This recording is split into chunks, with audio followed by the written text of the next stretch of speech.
ওয়াজআলনাহা আমি তৈরি করেছি নক্ষত্রকে রুজুমা নিক্ষেপ করার জন্য লিশায়াতিন শয়তানকে মারার জন্য ওইতে তারাগুলো মাঝে মাঝে খসে যায়। ওই শয়তানগুলো কথাবার্তাগুলো চুরি চামারি করে।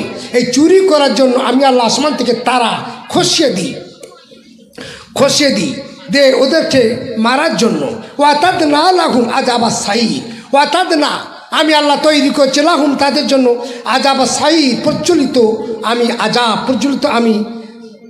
আমি জাহান্নাম আমি আল্লাহ তৈরি করে রেখেছি ওই সমস্ত শয়তানদের জন্য। ওয়ালিল্লাযীনা কাফারু বিরাব্বিহিম আযাবু জাহান্নাম ওয়া বিইসাল মাসীর। আমার আল্লাহ তাআলা বললেন ওয়ালিল্লাযীনা কাফারু যারা নাকি আল্লাহকে অস্বীকার করে বিরাব্বিহিম আল্লাহকে অস্বীকার করে আযাবু জাহান্নাম তাদের জন্য আমি আল্লাহ জাহান্নাম রেখেছি ওয়া বিইসাল মাসীর তাদের জন্য হলো জঘন্য হলো ঠিকানা। আমি আল্লাহ জঘন্য ঠিকানা আমি আল্লাহ তৈরি করেছি।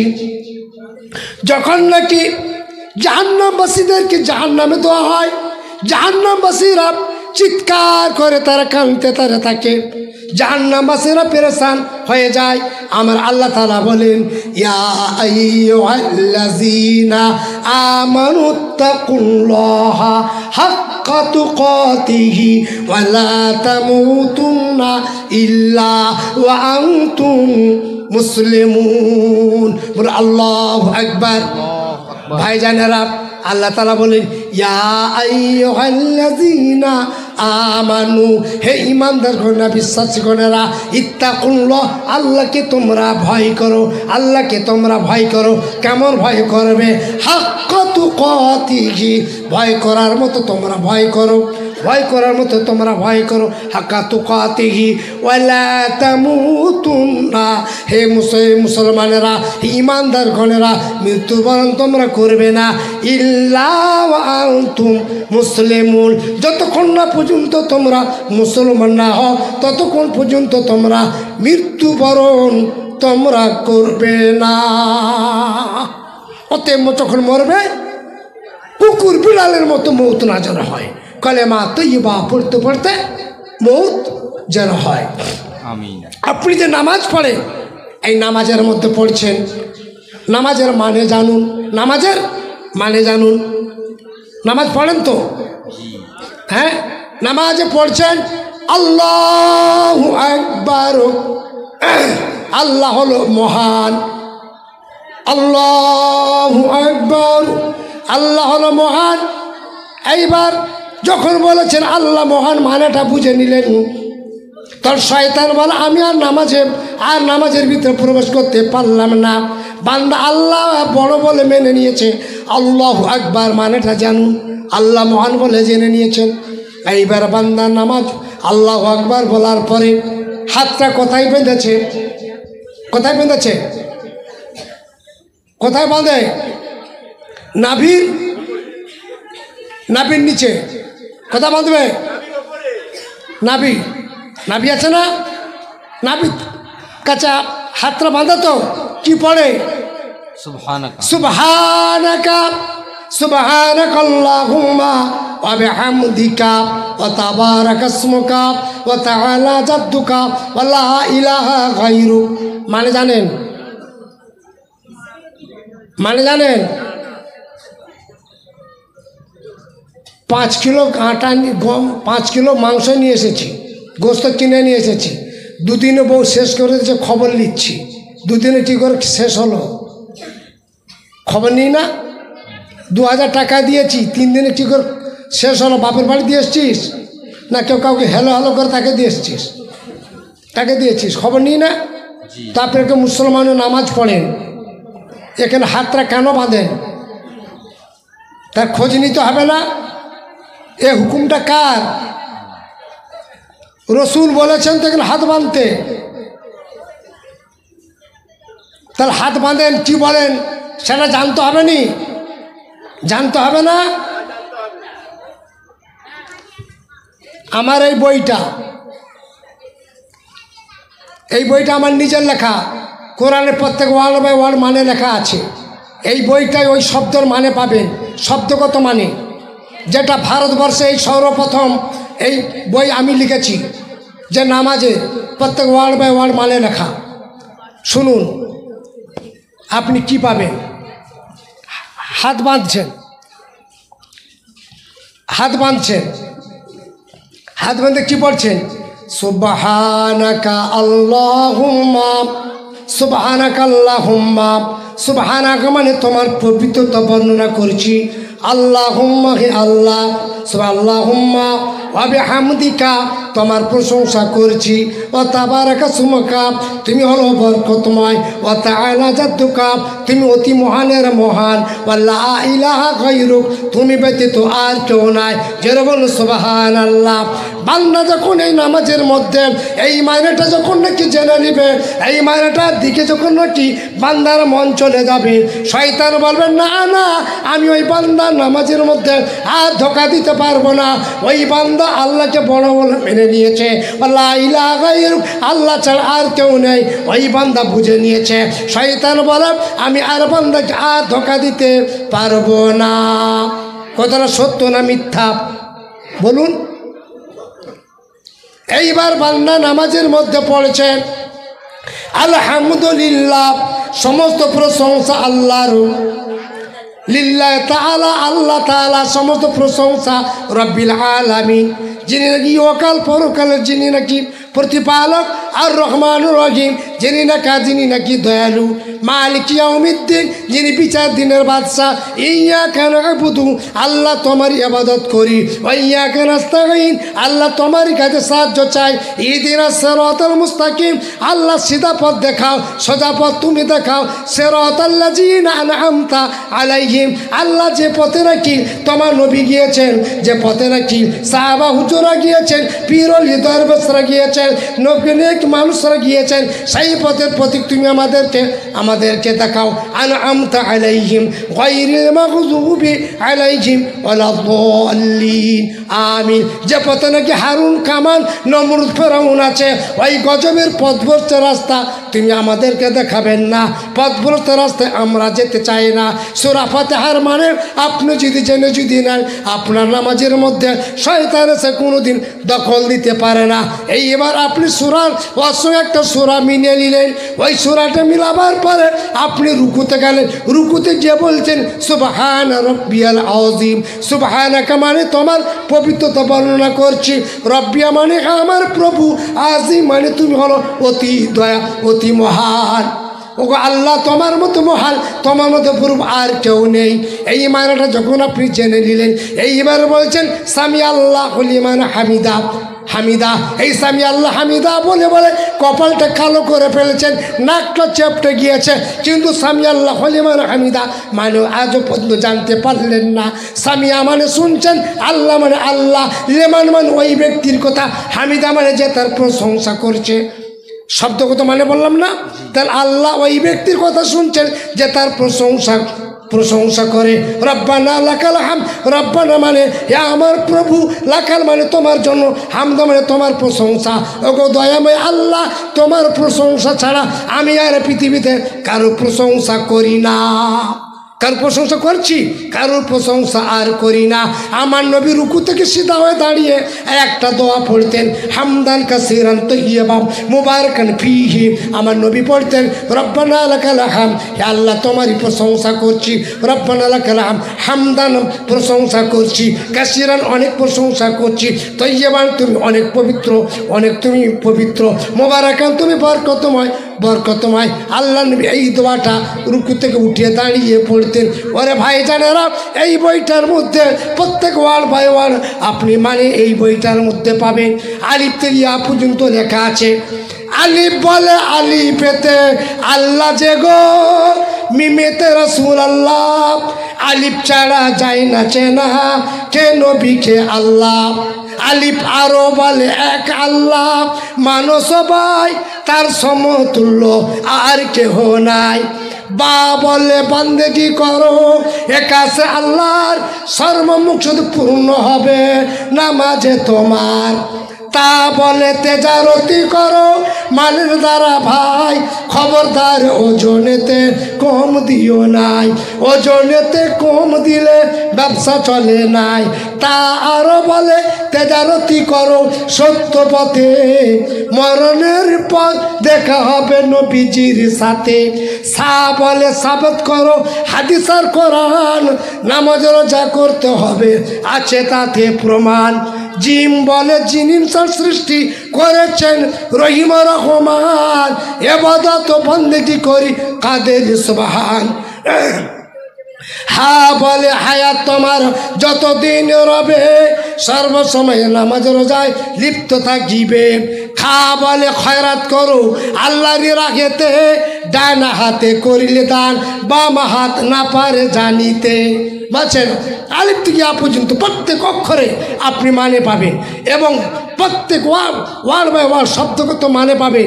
প্রত্যেক নামাজে যা দোয়া দূর যা কিছু গোসলের পর নিয়ে প্রত্যেকটা হাওলা সহ প্রমাণ সহ দলিল সহ কোন কেতাব কত পৃষ্ঠায় কত নম্বরে সব কিছু ভারতবর্ষে এখনো পর্যন্ত এইরকম ধরনের বই বেরোয় না। আমার এই বইটার দাম 120 টাকা, আমি আপনাদের খেদমতে নিচ্ছি 70 টাকা। বুঝতে পেরেছেন? প্রচার প্রসার করার জন্য যদি কোনো ভাইয়ের প্রয়োজন হয় আপনারা বইটা আপনারা সংগ্রহ করবেন, আপনারা নেবেন আমার কাছ থেকে। তো কথা বলছি ভাই, আল্লাহকে ভয় করুন। হযরত ইমামে আজম আবু হানিফা রহমতুল্লাহ আলাইহি, ইমামে আজম আবু হানিফা রহমতুল্লাহ আলাইহি কাপড়ের ব্যবসায়ী ছিলেন। উনি কী করছেন? কাপড়ের দোকান খুলে বসে আছেন। একটা রিক্সাওয়ালা বাড়িতে গিয়েছেন, তার স্ত্রী তাকে আবদার করে বলছে, ও আমার স্বামী গো, তুমি জেনে নাও, তুমি শুনে নাও, ওই পাশের বাড়ি মেয়েরা দামি দামি কাপড় পরে, দামি দামি কাপড় পরে। আজকে আমি কি আমার ভাগ্যে কি দামি কি কোনো কাপড় কোনো জোটে না। রিক্সাওয়ালা বলে, দেখো ঠিক আছে, আমি কাপড় উধার করি, আমি কাপড় একটা কিনে নিয়ে আসবো। আবু ইমামে আজম আবু হানিফা রহমতুল্লাহ আলাইহির দরবারে পৌঁছে গেলেন, গিয়ে বলছেন, ও ইমামে আজম ও আবু হানিফা, দাও আমাকে একটা কাপড় দাও। আবু হানিফা রহমতুল্লাহ আলাইহি ওই দোকানদার খরিদারকে একটা কাপড় বিক্রি করেছেন। খরিদার কাপড়টা নিয়ে বাড়ি চলে গিয়েছেন। বিবি কাপড়টাকে পছন্দ করে না, ওই কাপড়টাকে নিয়ে দোকানদারের কাছে এসেছে। আবু হানিফা রহমতুল্লাহ আলাইহি বলেন, ও আবু হানিফা তোমার এই কাপড়টা আমার বিবি পছন্দ করে না। আবু হানিফা রহমতুল্লাহ আলাইহি কাপড়টাকে নিয়ে এইরকমভাবে চোখে লাগায়, ঝরঝর করে কাঁদে। খরিদার বলো, আবু হানিফা তোমার দোকানে কাপড় না থাকে তুমি বলে দাও, আর কাপড় ফেরত দেওয়ার টাকা না থাকে বলে দাও, কারণ তুমি ঝরঝর করে কাঁদো, একবার তুমি বলো। আবু হানিফা বলে, না না, আমি এই জন্যে আমি কাঁদি। ও রিক্সাওয়ালা ভাই, ও খরিদার ভাই, তোমার বিবির কাপড় পছন্দ হয় না বলে আমার দোকানে এসেছো। আমি এই কাপড়টা আমি তোমাকে এর বদলে কাপড় তোমাকে অন্য কাপড় দেবো, পছন্দ হয়ে যাবে। আমি ইমামে আজম আমার জিন্দগিতে আমি 13 বার হজ করেছি। আমার জিন্দগিতে প্রত্যেক রমজান মাসে 63 বার আমি কোরআনে খতম পড়ি। আমি আবু হানিফা এশার উজুতে 40 বছর আমি ফজরের নামাজ আদায় করেছি। আমি ইমামে আবু হানিফা আমি তাকবীরে উলা সহিত 40 বছর আমি নামাজ আদায় করেছি। হাসরের ময়দানে গিয়ে আমি ইমামে আজম কাবা শরীফের চাবি নিয়েছি, কাবা শরীফের ভিতরে প্রবেশ করেছি, 2 রাকাত নামাজে নিয়ত করে নিয়েছি। একটা পা তুলেছি, একটা পা তোলার পরে আলহামদু থেকে আলিফ লাম থেকে নিয়ে সূরা কাহাফ পর্যন্ত পড়েছি। 1 রাকাত নামাজ পড়লাম, আর 1 নামাজ একটা পা তুলে নিয়ে সূরা কাহাফ থেকে নিয়ে কুল আউযু বিরাব্বিন নাস পর্যন্ত আমি পড়েছি। 2 রাকাত নামাজে পুরো কোরআনে পাক খতম পড়েছি। যখন আমার মরণ হবে, মরে যাব, দুনিয়া থেকে বিদায় নেব, হাসরের ময়দানে আল্লাহ তাআলা আমাকে জিজ্ঞাসা করবেন, ও ইমামে আজম, ও ইমামে আজম, তুমি কি নেকি করেছো? তোমার তাকবীর উলাকে আমি আল্লাহ কবুল করি না, তোমার ফজরের নামাজকে আমি আল্লাহ কবুল করি না, তোমার তাহাজ্জুদ নামাজকে আমি আল্লাহ কবুল করি না, তোমার 13 বার হজকে আমি কবুল করি না, তোমার কাবা জিয়ারতকে আমি আল্লাহ কবুল করি না। ও ইমামে আজম, তোমার কোনো আমল কবুল করি না। আমি ইমামে আজম আমি কি উত্তর দেব? আমি কি উত্তর দেব? আল্লাহ তাআলা কাল কিয়ামতের দিনে হাসরের ময়দানে যখন আমাকে বলবে ওয়ামতাজুল ইয়াউমা আইয়ুহাল মুজরিমুন, ওয়ামতাজুল ইয়াউমা আইয়ুহাল মুজরিমুন, ও পাপী দলেরা দূর হয়ে যা, দূর হয়ে যা, তোদের এখানে কোনো স্থান নাই, এখানে কোনো স্থান নাই। আমি আবু হানিফা, আমি কি উত্তর দেব? আমি কি উত্তর দেব? না না না, আমার কাছে কোনো উত্তর নাই। আমি আবু হানিফা, এই জন্য আমি ঝরঝর করে কাঁদি আল্লাহ দরবারে। আমি কি করে মুখ দেখাবো? ও দুনিয়ার মানুষেরা, দুনিয়ার মানুষেরা, দুনিয়ায় বলে এ বাড়ি আমার, এ ঘর আমার, এ বিবি আমার, এ পরোটা আমার, এ মাখান আমার, হাত্তা জুর তোমার মা কবির। যাও যাও, কবরস্থানে চলে যাও, ওই কবরবাসীরা শুয়ে আছে, ওই কবরবাসীরা শুয়ে আছে।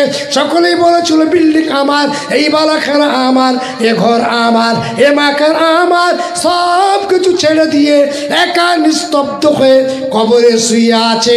সব কিছু ছেড়ে চলে গিয়েছে। দুনিয়া আর কেউ তোমার হবে না, কেউ তোমার হবে না। আল্লাহ নিমিত জাহানে বাদশা খায় নামদার তাজদারে মদিনা দুলার আমিনা, আমিনা সফর থেকে বাড়িতে এসেছেন উম্মাহাতুল মুমিনিন খাদিজাতুল কুবরা রাদিয়াল্লাহু তাআলা আনহা। বড় অসুস্থ আছেন, বড় অসুস্থ আছেন। আল্লাহ নবীর প্যারি বিবি খাদিজাতুল কুবরা বড় অসুস্থ আছেন। দুনিয়া থেকে বিদায় নেবেন এমন অবস্থা হয়ে গিয়েছে, কমজোর হয়ে গিয়েছে খাদিজাতুল কুবরা। আমার নবী এসেছেন, খাদিজা বলছেন আসসালামু আলাইকা ইয়া রাসূলুল্লাহ হুজুর, আসসালামু আলাইকা ইয়া নবীবাল্লাহ হুজুর। আপনার কানটা একটু আমার ঠোঁটের কাছে দেন। আমি খাদিজা, আমার 60 বছর বয়স হয়ে গিয়েছে, আমি আপনার সঙ্গে কথা বলতে পারছি না, জবানটা জোরে, আর জবান কথা চায় না। ও নবী মোহাম্মদ, দয়ার নবী, একবার তোমার কানটা আমার মুখের কাছে দাও, আমার মুখে দাও, আমি একটু কথা বলবো। আল্লাহ নবী তো হাজের বাদশা খাদিজার মুখের কাছে কানটা নিয়ে গেলেন। কানটা নিয়ে যাওয়ার পরে খাদিজা বলেন ইয়া রাসূলুল্লাহ, ইয়া নবীবাল্লাহ হুজুর, আমি আপনার কাছে 3টে জিনিস চাই। আমি তো দুনিয়া ছেড়ে বিদায় নেব, আজ মরলে কালকে 2 দিন হয়ে যাবে। আমি আপনার প্যারি বিবি, আমি আপনার প্রথমা বিবি। ও নবী মুহাম্মদুর রাসূলুল্লাহ সাল্লাল্লাহু আলাইহি ওয়াসাল্লাম, আপনি একবার আমার জন্য দোয়া করুন। আমি আপনার কাছে 3টা জিনিস চাইব। খাদিজার কথা শুনে আল্লাহ নবী বললেন ও খাদিজা, কি 3টে জিনিস তুমি চাও? তুমি একবার বলো। ওরে খাদিজা, তুমি কি 3টে জিনিস তুমি চাও বলো। খাদিজা, আমি তোমাকে দেবো।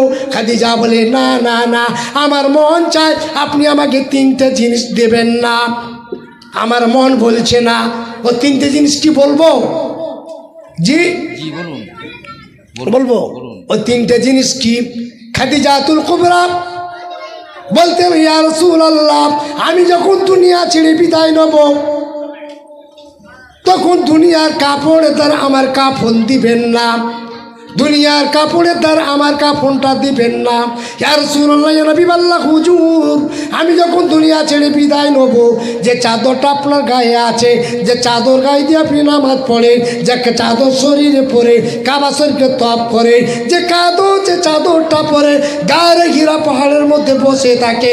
ও ভাই সাহেবরা, আমি হজে গিয়েছিলাম, কাবা শরীফে দেখে আমি গায়ের হীরা পাহাড়টার দিকে দেখলাম, এত উঁচু পাহাড়, এত উঁচু পাহাড়। ওই পাহাড়ের উপরে এখন তো রাস্তা তৈরি করে দিয়েছে আরবের বাদশাহ। আল্লাহ নবীর জামানায় পাহাড়ের কোনো সেখানে রাস্তা ছিল না, উঁচু নিচু পাহাড়। ওই পাহাড়ের উপর থেকে কেউ যদি গড়িয়ে পড়ে যায় জীবন আর বাঁচবে না। ওই খাদিজাতুল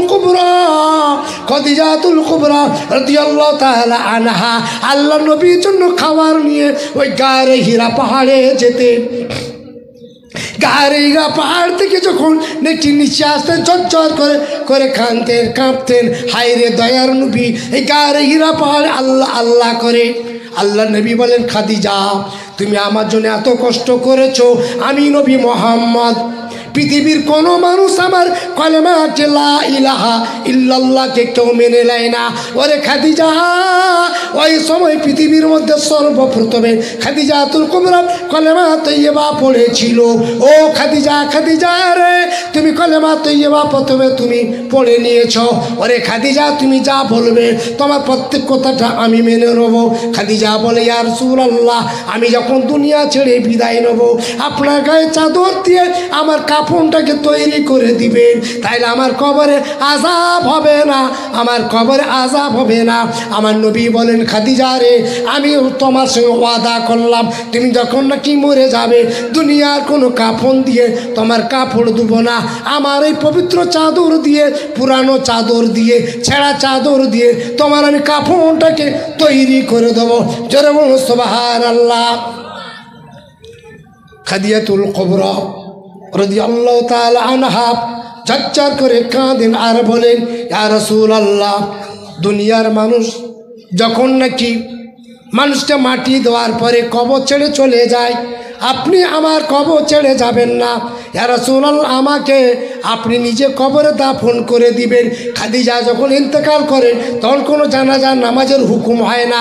আল্লাহ নবী খাদিজা জানাজা নামাজ পড়াননি, ওই সময় জানাজার কোনো হুকুম ছিল না, মানুষ মরে গেলে মাটি দিয়ে দেওয়া হয়। ওই সময় খাদিজা বললেন, ইয়া রাসূলুল্লাহ আমি যখন মারা যাব দুনিয়া ছেড়ে বিদায় নেব আপনি আমাকে কবরে নামিয়ে দিবেন। আল্লাহ নবী বললেন, ও খাদিজা আমি তোমাকে কবরে আমি নামিয়ে দেবো, ঠিকই আছে।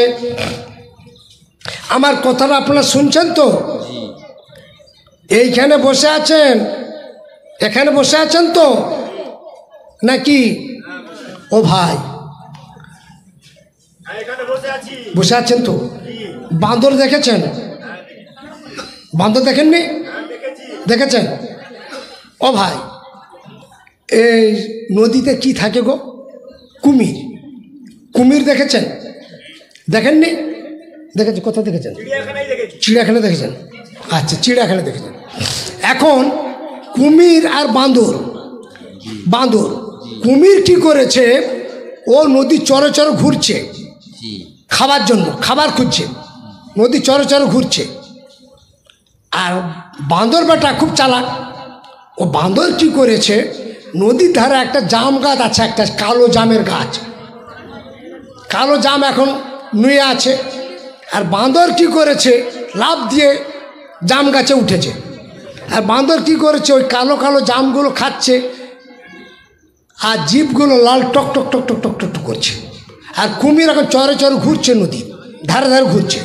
ও দেখছে, নজরটা পড়ে গেছে কার দিকে? বান্দর দিকে। দেখছে বান্দর তো জাম পেট পেট খাচ্ছে, টক টক টক টক করছে। তো কুমির বেটা বলে, যাই হোক বান্দরকে যদি একবার পটাতে পারি তাহলে বান্দর আমার কাছে চলে আসবে। আর ওই জাম খাওয়া জিভ যদি লাল টক টক টক টক করে তাহলে ওর ওই কলিজার ঝাড়টা আরও কত টক টক করছে, তাহলে কলিজার ঝাড়টা খাওয়া হবে। তাই কুমির বেটা কী করেছে, উপরে দিয়ে মুখ তুলে বলে, আসসালামু আলাইকুম মামা। বান্দর বলে, ও বাবা ভাগনা কোথায় ছিল এতদিন পরে? হ্যাঁ এখনও তো বিরিয়ানি বিলি হয়নি, ভাগনা কোথাতে চলে এলো আবার, আবার বিরিয়ানি খাবার জন্য আবার। বল তাই তো তাই। বান্দর বেটা কি করেছে, তোর ওয়ালাইকুম আসসালাম, ভাগনা ভালো আছো? বল হ্যাঁ। কী ব্যাপার বলো ভাগনা? বলো মামা কি আর বলবো, তোমার তো মাত্র একটি মাত্র বোন, তোমার বোন সে পাতালে আছে, আমাকে বলে আমার ভাই জনম দুঃখের ভাইটাকে একটু ধরে নিয়ে আয় না, কোথা আছে দেখবো, তার চাঁদ মুখখানা দেখবো। তাই তোমার বোন এত কান্নাকাটি করে, আমি তোমাকে খুঁজে খুঁজে পাইনি, তাই চরে চরে ঘুরছি, হঠাৎ তোমাকে দেখতে পেয়েছি, এসো না ভাগনা, মামা তুমি একবার এসো। বল আমি কি করে যাব? বল তুমি আমার পিঠের উপরে বসবে, আমি তোমাকে বয়ে নিয়ে যাব। বল তাহলে ঠিক আছে। বান্দর বলে ঠিক আছে, পিঠের উপরে বসি, মোটর সাইকেলের মতো বসবো। ও আমার কি করবে? বান্দর কি করছে, লাফ দিয়ে একদম একেবারে কুমিরের পিঠের উপরে বসে কুমিরটা চেপটে ধরেছে, মোটর সাইকেলের মতো চেপটে ধরেছে। এখন কুমির কী করলো, বাঁদর বেটাকে পিঠে করে নিয়ে একদম চলে গেছে একদম নদীর মাঝখানে, সমুদ্রের মাঝখানে গিয়ে বলছে, হে বাঁদর মামা শোনো, তোর মতো বকা কেউ নেই। বল কেন? আরে আমি তো নিয়ে এসেছি তোর কলিজার ঝাড় খাবো বলে। কোথা তোর ভাগনা? কিসের আমি তোর ভাগনা? কোথা বা তোর বোন? তোর কলিজার ঝাড় খাবো, লাল টকটকে ঝাড়, তোর কলিজার ঝাড় খাবো। বল তাই নাকি? বল হ্যাঁ। তখন বাঁদর বেটা কত চালাক, বাঁদর বলে, ছি ছি ছি ছি, তবা তবা, আস্তাগফিরুল্লাহ আস্তাগফিরুল্লাহ, তোর মতো বোকা ভাগনা কেউ আছে? বল না।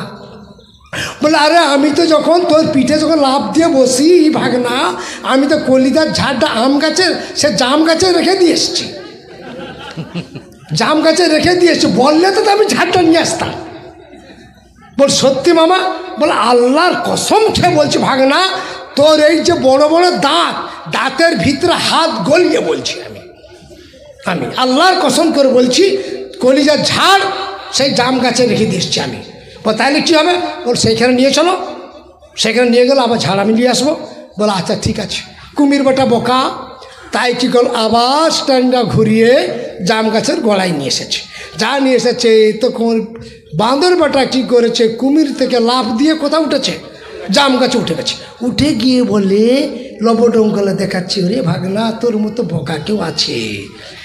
তাই জাম গাছে তার ঝাড় ছিল, কলিজার ঝাড়। তাই আপনাদের মন এইখানে আছে না বিড়ালের হাঁড়িতে আছে? আমি জানতে চাচ্ছি, তাই আমার ওয়াজটা শুনছেন তো, এখানে আছে না বিড়ালের হাঁড়িতে আছে? তাই আমি জানতে চাচ্ছি আমার ভাইজান এখানে বসে আছেন তো, বিড়ালের হাঁড়ির ভিতরে জান ঢুকে যায়নি তো? তাই বলছি ভাই, রাগ করবেন না, করবেন না ভাই।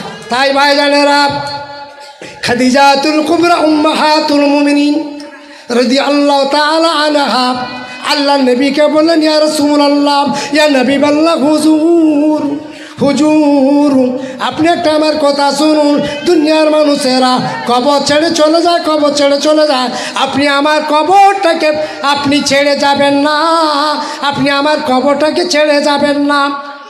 বল কেন?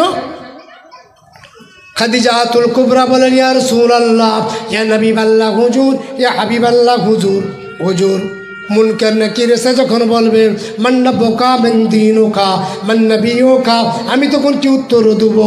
আমার আপনি উত্তরটা আপনি দিয়ে দিবেন, আপনি আমার উত্তরটা দিয়ে দিবেন। যেরকম সুবহানাল্লাহ। আমার নবী বলেন, ও খাদিজাতুল কুবরা, ঠিক আছে আমি তোমার উত্তরটা আমি দিয়ে দেবো, তোমার উত্তরটা আমি দিয়ে দেবো, তুমি কোনো চিন্তা করবে না। কিছুদিন পর উম্মাহাতুল মুমিনিন খাদিজাতুল কুবরা দুনিয়া ছেড়ে বিদায় নিলেন। আল্লাহ নবী তো যখন বাদশাহ আকাইনামদা তাজদারে মদিনা দুলার আমিনা আমাদের মুস্তফা মুহাম্মদ রাসূলুল্লাহকে সাল্লাল্লাহু আলাইহি সাল্লাম সোনা জবান মোবারকে বর্ণনা করেছেন, আমি আমার পবিত্র চাদরটা দিয়ে উম্মাহাতুল মুমিনিন খাদিজাতুল কুবরা কে আমি তার কাফন দিয়ে দেওয়া হলো। আমি নবী মুহাম্মদ আমি নিজেই কবরে তাকে দাফন করে দিলাম। আবার দাফন করে দেওয়ার পরে মাটি ঢাকা দিয়ে দেওয়া হলো। সমস্ত সাহাবায়ে কেরামরা কবর ছেড়ে চলে যায়, আমি নবী মুহাম্মদ আমি কি করি, কবরটা আমি ছেড়ে যাই। ও ভাইজানেরা, স্বামী স্ত্রী মহব্বতরা আলাদা মহব্বত, তাই না? বলুন না, স্বামী স্ত্রী মহব্বতরা আলাদা মহব্বত। মা আল্লাহ বাইনা কুলুবিহিম, আল্লাহ তাআলা বলেন, ওরে বিবি, ওরে স্বামী স্ত্রী, তোমরা দুজনেই তোমাদের কবর, তোমাদের দুজনে মিল মহব্বত যেন থাকে। আমার নবী দুজনে বাদশা বললেন, ও দুনিয়ার মানুষেরা, তোমরা জেনে নাও, তোমরা শুনে নাও, স্বামী স্ত্রীতে এত মিল, তোমরা এত পাশাপাশি তোমরা ঘুমাবে, একটা বালিশে মাথা দিয়ে দুই স্বামী স্ত্রী দিয়ে তোমরা ঘুমাবে। তোমার স্বামী স্ত্রী এমন ঘুমাবে, গায়ে গেঞ্জিটা যেমনভাবে চেপে থাকে ওই রকমভাবে স্বামী স্ত্রীতে তোমরা এক চাকুর তোমরা ফাঁক না দিয়ে তোমরা জোড়া লেপটালেপটি তোমরা ঘুমিয়ে যাবে। তোমাদের মধ্যে মহব্বত তোমরা তোমাদের মধ্যে বেড়ে যাবে। এই নারীদের মান, এই নারীদের সম্মান কে দিল বলুন? কে দিল? আল্লাহ নবী তো জাহানে বাদশাহ নারীদের মান, নারীদের সম্মান দিয়েছে। ব্যাসদেব মণি বলেন, ধর্মক্ষেত্রে কুরুক্ষেত্রে সমাভেত যুদ্ধ মামোকা পাণ্ডবশৈব কিম কুর্বত সঞ্জয় যদা যদা হি ধর্মস্য গ্লানির্ভবতি ভারত অভ্যুত্থানম ধর্মস্য তদাত্মানম সৃজামহম নৈস্পর্শম সপ্তম রূপম বৈ জানতি দেবব্রতা দেবান জানতি ভূত যা ভূত প্রভা অল্লং জ্যেষ্ঠং শ্রেষ্ঠ প্রমং ব্রহ্মণ একমে ব্রহ্ম। দ্বিতীয় নাস্তে সময় শ্রীকৃষ্ণ যখন নাকি অর্জুনের রথে চড়ে যুদ্ধের ময়দানে যায় তখন সময় শ্রীকৃষ্ণ বলেছিল নৈস্পর্শম শব্দম রূপম বৈ জানতি দেবব্রতা দেবান জানতি ভূত যা ভূত প্রভা। এমন একজন প্রভুর প্রভুত্ব স্বীকার করো যার এক জায়গাতে চলে জায়গায় যার নাকি পা নেই নৈস্পর্শম সপ্তম রূপম বৈ যার নাকি আকার আকৃতি নাই তিনি হলেন সর্বত্র জায়গায় তিনি হলেন বিরাজমান তিনি হলেন একম ব্রহ্ম। দ্বিতীয় নাস্তে যারা বলুন সুবহানাল্লাহ এক আল্লাহ। সেই বাসুদেব মণি বলেন নো স্ত্রী শতাংশ হরতি নারীদের মান নারীদের সম্মান নারীদের ইজ্জত বলে কোনো কিছু নেই। একজন 16 বছরের নারীকে একজন 80 বছরের বুড়ো সে বিবাহ করে তার যৌন খিদা সে মিটাতে পারে। অতএব নারীদের কোনো ইজ্জতের কোনো নাম নেই, নারীদের কোনো সম্মান নেই, নারীদের কোনো মান সম্মান কোনো কিছু নেই, কোনো কিছু নেই।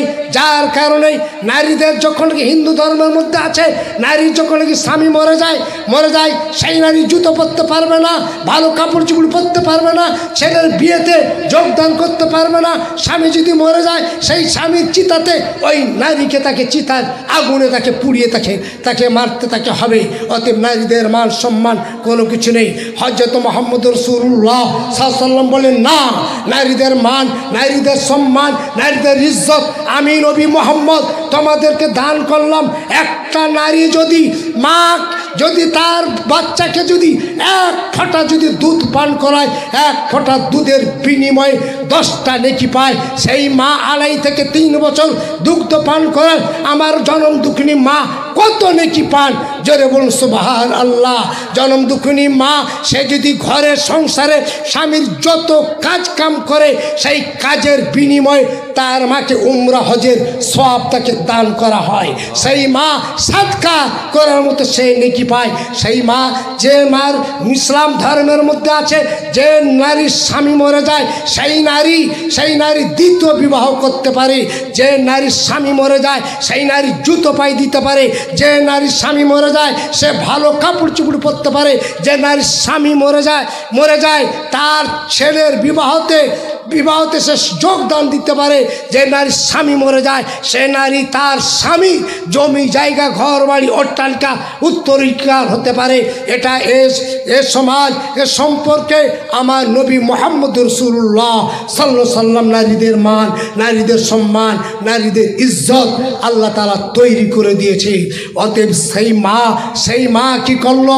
ওগো জনম দুঃখিনী মা, আল্লাহ তোমার কত ইজ্জত কত সম্মান তোমার দান করেছে।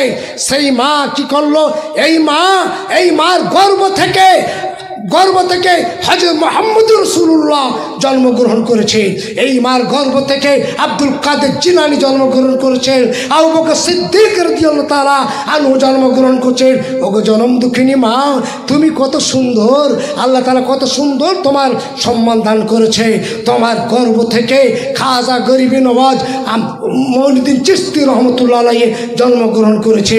ওগো জনম দুঃখিনী মা, তুমি একজন আলেমকে জন্ম দিয়েছো, একজন কারিকে জন্ম দিয়েছো, একজন হাফেজকে জন্ম দিয়েছো। যখন তুমি পর্দার মধ্যে আছো ওগো মা, যখন তুমি পর্দা ছেড়ে দিয়েছো, খোলা মেলা ল্যাংটা অবস্থায় যখন তুমি চলাফেরা করে দিয়েছো, বরখাবিহীন যখন তুমি চলাফেরা করেছো, টিভি দেখা ধরে নিয়েছো, মোবাইল দেখা ধরে নিয়েছো, তখন ওই মা কাফেরকে জন্ম দিচ্ছে, বেদিনকে জন্ম দিচ্ছে, আপনার লুচ্চাকে জন্ম দিচ্ছে, মদখোরকে জন্ম দিচ্ছে, জেনাখোরকে জন্ম দিচ্ছে। ওই মা সারাবিকে জন্ম দিচ্ছে। ওগো মা, তুমি একটু পরিবর্তন হয়ে যাও। তোমার পেট থেকে তুমি একজন আল্লাহর ওলিকে একজন হাফেজকে, একজন কারিকে তুমি জন্ম দিতে পারো। ওগো মা, আজকের আমরা কি করলাম?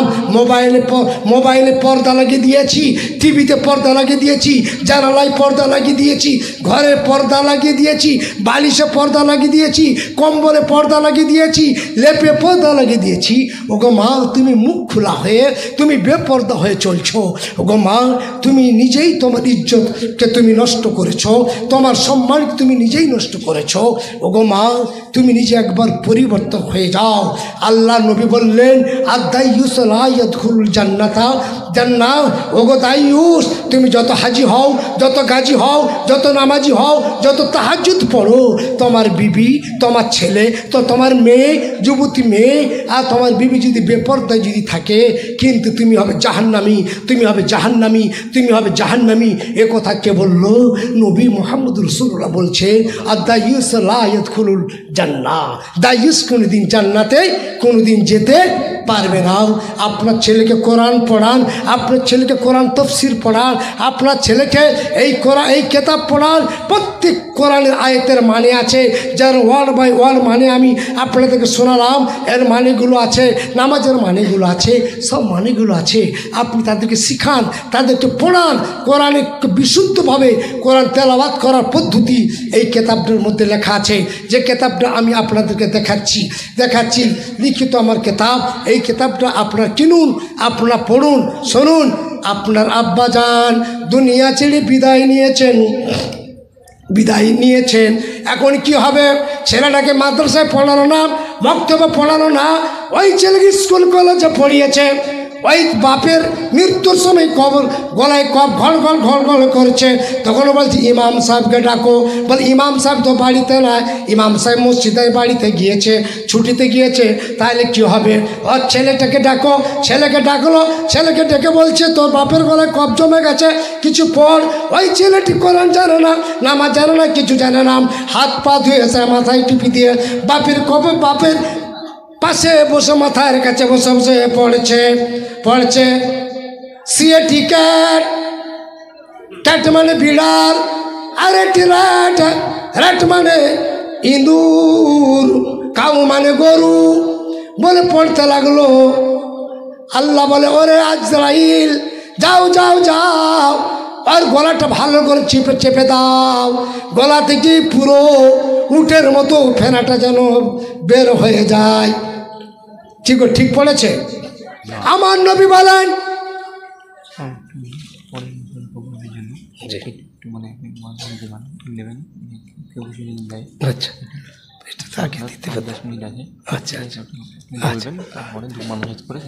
আচ্ছা। তারপরে আল্লাহ নবী বলেন, মুমূর্ষ ব্যক্তির কাছে যদি কেউ যদি বসে বসে সূরা ইয়াসিন যদি পড়ে, আপনার দম যাচ্ছে আসছে, নিঃশ্বাসটা যাচ্ছে আসছে, আজরাইল মাথার কাছে দাঁড়িয়ে আছে। আপনার কলিজার টুকরা, আপনার সোনার চাঁদ, আপনার মেয়ে, আপনার বিবি, আপনার বাচ্চা কলিজার টুকরা যদি মাথার কাছে যদি বসে বসে পড়ে, ইয়াসিন ওয়াল কুরআনিল হাকিম ইন্নাকা লামিনাল মুরসালিন আলা সিরাতিন মুস্তাকিম। বল সুবহানাল্লাহ। আল্লাহর নবী বলেন, ওই মুমূর্ষের ব্যক্তির আযাবটাকে আল্লাহ তাআলা তাকে ক্ষমা করে দেন। জোরে বলুন সুবহানাল্লাহ। কি ভাই, বাচ্চাদেরকে পড়াবেন কি না? কোরআন শিক্ষা দিবেন তো? তাহলে এই সিলসিলাটা কিয়ামত পর্যন্ত জারি থাকবে নাকি? ভাই জানারা, আল্লাহ তাআলা বললেন, লান তানালুল বিররা হাত্তা তুনফিকু ওয়া মা তুহিব্বুন। ও দুনিয়ার মানুষেরা, তোমার প্রিয় জিনিস থেকে, তোমার জান মাল থেকে যারা প্রিয় জিনিস হবে, সেই জিনিসটা আমার রাস্তায় তোমরা ব্যয় করো। বলুন, প্রিয়